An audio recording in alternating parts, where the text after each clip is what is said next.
Hey there, Riel here. I thought I'd do another episode of my traffic and traffic reports with my new Android phone here and see how that went. So, literally driving in traffic, I'm going to teach you how to drive traffic to your website. So today I want to talk about pad files. I don't think I've covered pad files in many of my other episodes, and pad files are kind of one of those little obscure. But basically, if you Google PAD files, you'll find some tools to generate pad files.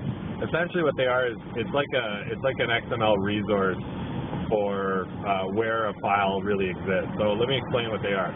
All those free shareware software sites where there's directories like CNET and download.com and HotScripts and all those kinds of sites. Those all have, they use this system called a pad file. So basically, you have software that you want to distribute. You put together a little, this is the description, this is the terms of the license, etc.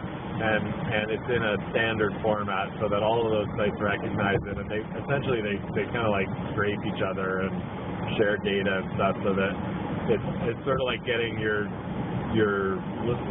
site listed in DMOZ. It'll spread out to a whole bunch of directories. This is the same thing. The directories in this case are software. And you'll say, well, I don't make software. This is, I have a blog.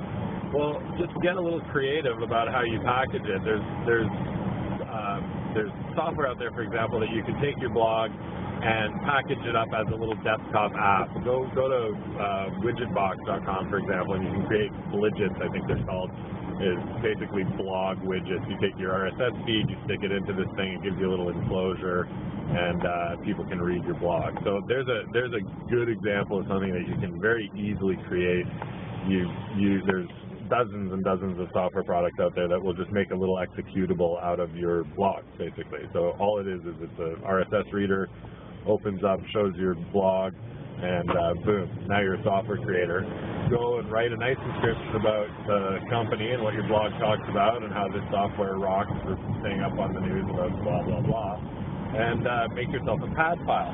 And then make sure that there are links in the description back to your website. And there's places in the pad file format for that, as well as in the description of the software product. And put it up, submit it to a couple of those bigger directories, and wait for the magic to ensue, because that puppy will get picked up by a whole bunch of other sites and get replicated the description into their stuff. So there's a few places that you can feed it if you know what you're doing, and maybe we'll reserve that one for a special report or something like that.